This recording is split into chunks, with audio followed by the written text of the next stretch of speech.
Sa kaibuturan ng Moscow, sunod-sunod ang mga pagsabog mismo sa bakuran ni Putin. Noong Hunyo 18, muling sumiklab ang kaguluhan sa kabisera ng Russia.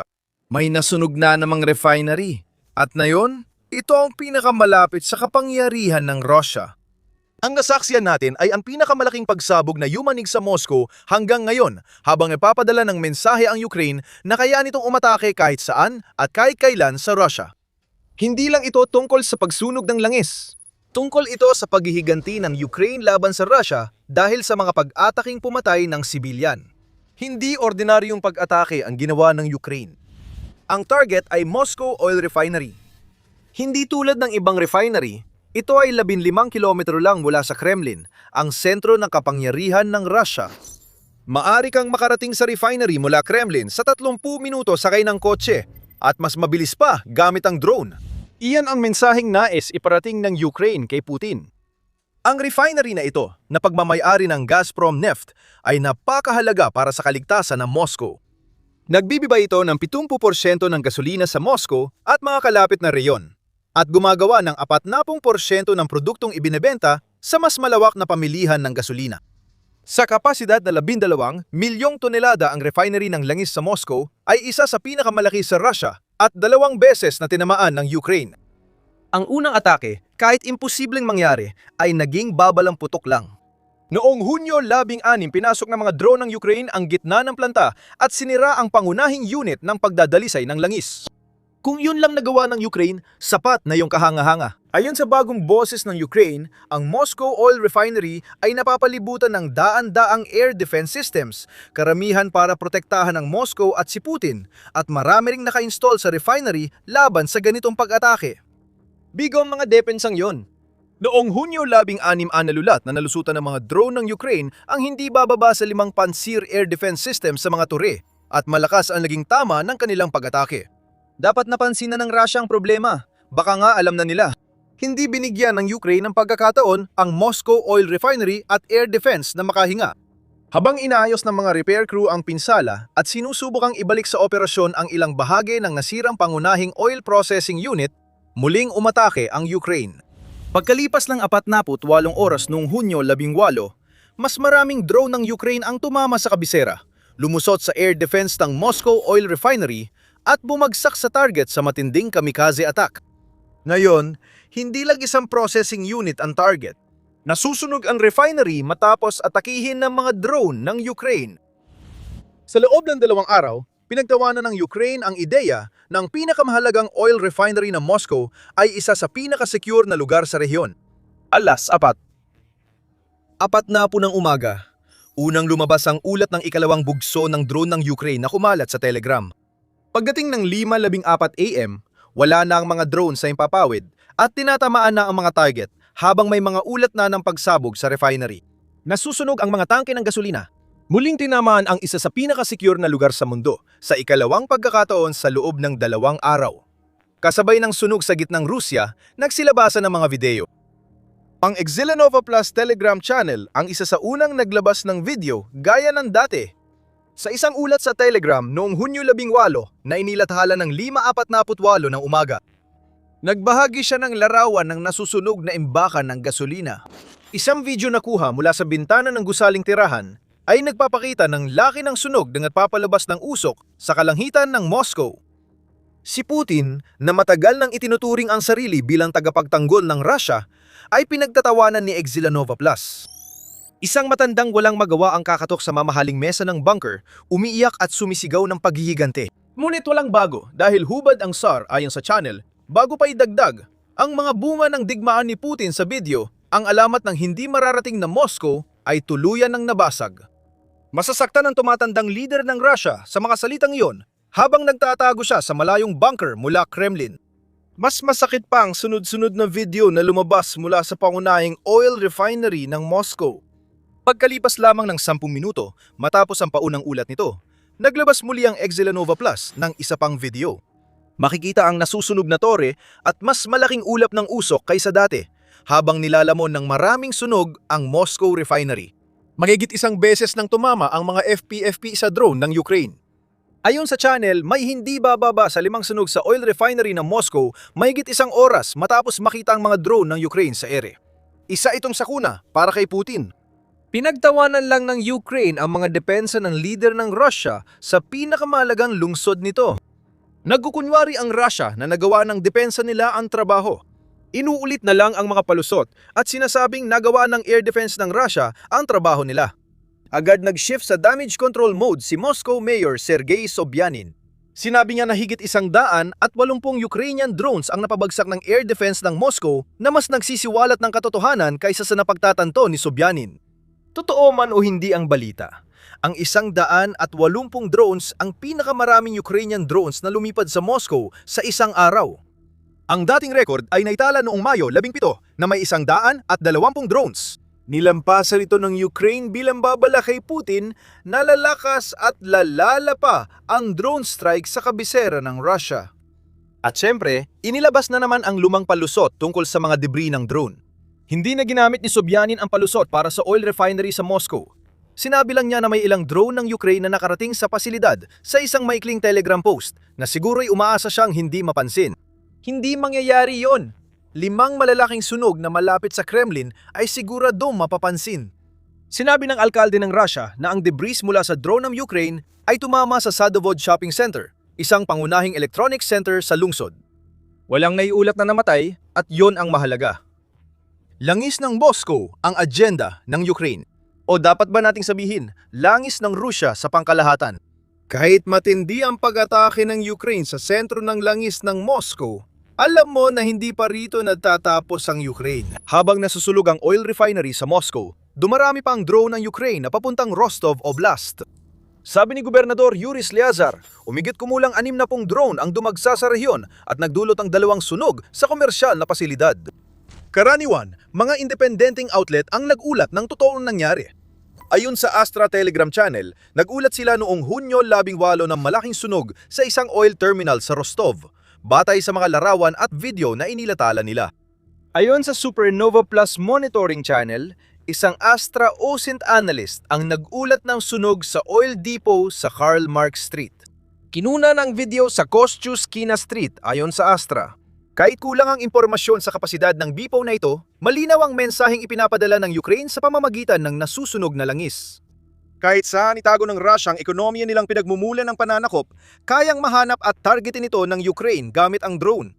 Maari subukan ng Russia na magmalaki tungkol sa mga debris at tagumpay ng kanilang air defense.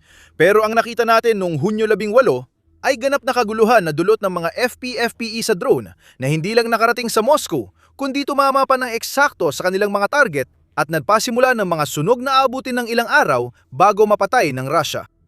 Nasusunog ang refinery na nagsusupply ng gasolina sa Moscow. Baka inakala ng Kremlin na katapusan na ng mundo ng tamaan. Ng drone ang 15 kilometro lang ang layo. At kung hindi pa sapat ang usok na bumabalot sa kalangitan at ang mga apoy na sumisiklab pagkatapos ng bawat pagsabog para takutin ng mga tao sa Moscow, mas nakakabahala pa na wala ang kanilang leader para pigilan ang lahat ng ito. Nasaan si Putin noong gabing pinakamalakas na atake ng Ukraine sa Moscow? Nasa Kazan si Putin, 700 kilometro silangan ng kanyang opisina, nakikipagpulong sa mga leader ng Association of Southeast Nations para makakuha ng negosyo at ugnayang pang-ekonomiya na kailangan niya para ipagpatuloy ang kanyang digmaan. Habang nangyayari ito, nasusunog ang pangunahing refinery ng Moscow. Isinara lahat ang paliparan sa Moscow, inilikas ang mga pasahero sa Sheremetyevo, at may mga hinila pa mula mismo sa mga eroplano paalis na sana habang may lumilipad na drone ng Ukraine. Nagposisyon ang mga machine gunner sa pader at tor ng Red Square para pigilan ang Ukraine drone. Nagpanik ang mga taga-Moscow. Hindi sila handa sa ganitong klase at kalawak na pag-atake ng Ukraine noong Hunyo 18.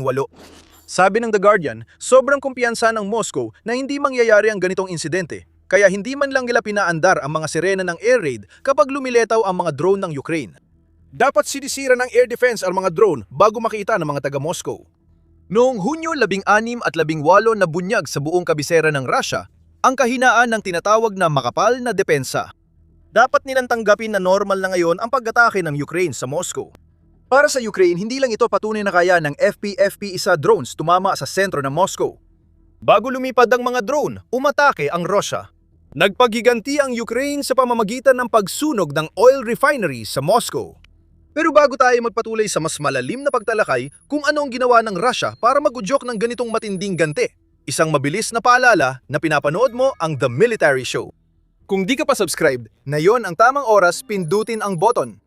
Hindi malilimutan ng mga taga-Kiev ang Hunyo 15, ngunit dahil sa hindi magandang dahilan, pinili ng Rusya ang araw na yon para magsagawa ng sunod-sunod na pag-atake sa kabisera at ibang rehiyon ng Ukraine.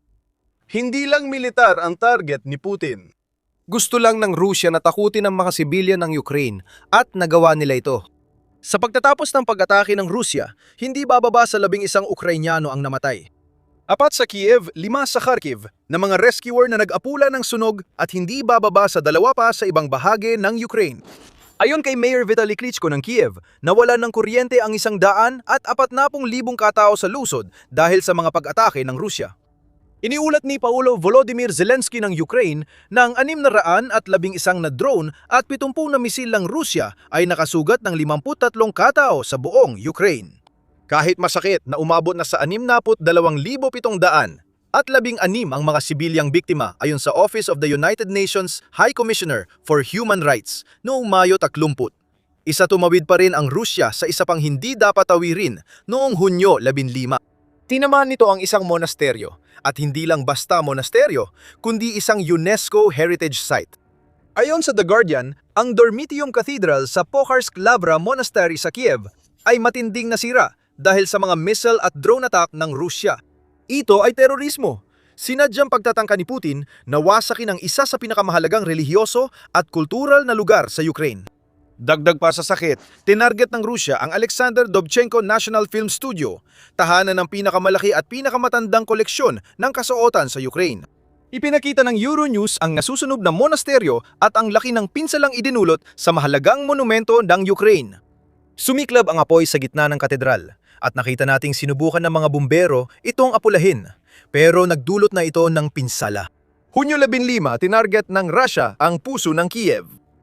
Ang nakikita natin dito ay isang digmaan laban sa buong kultura ng Ukraine. Tinatangkang burahin ni Putin ang lahat ng bumubuo sa pagkakakilanlan ng Ukraine habang walang tigil niyang sinusubukang alisin ang soberanya ng bansa upang pilitin itong maging bahagi ng Russia. Sa paghahambing na ito ng dalawang pag-atake, makikita ang pagkakaiba ng Ukraine at Russia. Gusto ni Putin manakot. Hindi mahalaga sa kanya kung ano ang tamaan ng drone at missile ng Russia basta't may tinatamaan sa Ukraine. Mas gusto ni Putin na may namamatay na sibilyan at nasusunog na simbahan. Ginagawa ito para takutin ang mga taga-Ukraine at mapasuko sila. Pero ang Ukraine ay tungkol sa pagiging eksakto. Kapag gumaganti sila, hindi nila sinasadya o tinatarget ang mga sibilyan ng Russia. Target ng Ukraine ang mga refinery, sinisira ang oil depot at inaatake ang makinarya ng digmaan ni Putin, hindi ang mga taong nadamay lang sa kanyang ambisyon. Nag-post si Zelensky sa X matapos ang pag-atake sa oil refinery sa Moscow para ipakita kung gaano kamakatarungan ang Ukraine sa pagtama sa puso ng Russia. Makatarungan ang tugon na ito sa pag-atake ng Russia sa mga lungsod natin at mahalagang tagumpay ito ng mga mandirigma laban sa pasilidad ng digmaan ng Russia. Ayon kay Zelensky, sa mga nakaraang araw, napansin ng ating mga kaalyado ang eksaktong pagtama at bisa ng ating mid- at long-range na pag-atake. Panahon na para matapos ang digmaan, dapat kumilos ang Rusya sa diplomasya. Narating na ng drone ng Ukraine ang Moscow. Ang mahalaga ay eksaktong pag-atake. Habang basta tinatamaan ng Russia kahit ano, dahan-dahang pinapahina ng Ukraine ang makina ng digmaan. Unti-unti, sa bawat sunog, napapahinto ang makinang iyon. Isa pang mensahe ang naipadala. Nakaganti na. Para kay Putin, hindi lang target na ang Moscow at isa itong malaking sakuna, kundi ang pag-atake ng Ukraine ay hindi lang minsan mangyayari. Kaya ang ulit-ulitin ng Ukraine ang mangyari sa Moscow Oil Refinery. At susi rito ang mga drone na FPFP-1 na ginamit noong Hunyo 18. Marami nang napag-usapan tungkol sa Farpoint at FP5 o Flamingo Drone Missile Hybrid. Nakarapat dapat dahil delikado ang Flamingo. Pero pagdating sa deep strike strategy ng Ukraine, maaring ang FPFP-1 ang pinakamahalagang drone na meron ang Ukraine sa kanilang arsenal. Makikita sa specs kung bakit patuloy na problema para sa Russia ang drone na ito. Kayang abutin ng FPFP-1 ang 1,000 at 600 kilometro. Kaya target na nito ang Moscow at iba pang pasilidad militar at enerhiya sa Russia, maliban sa malalayong rehiyon. Ang 160 kilong warhead ng drone na ito ay di man pinakamalaki sa deep strike asset ng Ukraine, pero malakas at eksakto ito dahil sa multimodal navigation system na gumagamit ng SatNav, GPS, GLONASS ng Russia at isinama sa inertial navigation system. Ang FPV-1 ay mabilis makarating sa dapat puntahan at karaniwang tama ang target. Para sa Russia, pamunayang alalahanin ang gastos. Ayon sa bagong boses ng Ukraine, ang mga drone na nagsulog sa pinakamalaking refinery ng Moscow ay nagkakahalaga lang ng 55,000 para gawin. At ang mababang gastos na yon ay nangangahulugan na posible ang mass production. Ibinunyag ng Ukrainian Defense Tech Community Marketplace na ang FPV-1 ay ginagawa na ng hanggang 100 drone bawat araw. Sinabi namin hindi dapat isipin ni Putin na isang beses lang ang huling atake sa refinery at ito ang dahilan. Gumagawa ang Ukraine ng maraming drone, kaya kaya nilang tamaan ng Russia araw-araw gamit ang maraming drone. Hindi lang mga kawan ng drone ang nagpapakaba kay Putin. Target na rin ngayon ang pinakamalagang lungsod ng Russia. Nabanggit na natin ito, pero mahalagang bigyang diin na kaya ng Ukraine tamaan ang refinery na 15 kilometro lang mula sa Kremlin, parang kahit kailan nila gusto. Dapat ito ang pinakaprotektadong refinery sa Russia at sobrang lapit nito sa pinakamahalagang gusali sa Moscow para sa kapanatagan ni Putin. Ipinakita ng Hunyo, 16 at 18 na kulang ang depensa sa impapawid ng Moscow para maprotektahan ang lungsod. Ayon sa ulat ng CBS News, noong Hunyo 17, tinalakay nila kung bakit naubusan na ng 300 missile interceptors ang Russia dahil sa dami ng drone strikes ng Ukraine. Kung ganun nga ang kaso, kailangan ng mas umasa ng Russia sa mga sistemang tulad ng S-4, Naraan at Pansir na mas moderno pero malapit na rin maubos ang kanilang mga stock ng missile. Malamang yon ang nakita natin sa Moscow. Ayon sa The Guardian, nagpadala ang Russia ng mga machine gunner sa mga tore laban sa mga drone ng Ukraine. Isang bagay na hindi dapat nangyayari sa mismong kabisera. Ang bagong realidad ni Putin ay hindi na niya kayang protektahan ang nag-iisang lungsod na gusto niyang panatilihing hiwalay sa digmaan sa Ukraine. Hindi dapat maapektuhan ng Moscow, pero tuwing tinatamaan ng drone ng Ukraine ang mga target, nasisira ang imahe ni Putin bilang tagapagtanggol at napapahiya siya. At ang pinakamasama para kay Putin ay alam niyang wala siyang magagawa tungkol dito at inamin pa nga niya ang kanyang lubos na kawalan ng kakayahan na protektahan ang sarili niyang bansa. Hindi direktang umamin si Putin. Hindi rin mapagkakatiwalaan ang mga sinasabi niya, ngunit ang mga gawa niya ang nagsasabi ng totoo. Balikan ng Mayo, siyam ang petsa ng kalunos-lunos na Victory Day Parade ng Russia, kung saan walang dumaan na kagamitang militar na karaniwang bahagi ng selebrasyon. Natakot ang Russia na baka lumipad ang mga drone ng Ukraine sa parada at sirain ang mga kagamitang yon para makita ng buong mundo. Ang malaking pagpapakitang lakas ng militar ng Russia ay nauwi sa walang saysay na pangyayari. Iyan ang pag-amin ni Putin. Ang dipagdaan ng mga tangke sa Red Square ay mensahe ni Putin sa Moscow na di na niya sila maprotektahan. At kung hindi pa yun sapat para maiparating ang mensahe, lalo pang nilinaw ng nasusunog na oil refinery 15 kilometro mula Kremlin. Target na ang Moscow. Nabunyonyag ang air defenses ng lungsod, tinatamaan ang mga pasilidad na critical sa makinarya ng digmaan, at araw-araw gumagawa ang Ukraine ng 12-12 ng drone na hindi napipigilan ng Russia. Tumitindi ang pressure kay Putin na nararapat lang. Hindi ito ang unang pag-atake sa Moscow kamakailan. Isang buwan lang ang nakalipas. Naglunsad ang Ukraine ng sunod-sunod na drone, missile at glide bomb na pag-atake sa Moscow. Kwento ito ng lihim na paninira, pumalyang depensa at bugbog na makinarya ng digmaan ng Russia na malalaman mo sa aming video. Kung nagustuhan mo ang video, huwag kalimutang mag-subscribe sa The Military Show habang tinutunghayan namin ang pag-usad ng Ukraine bilang deep strike. Salamat sa panonood!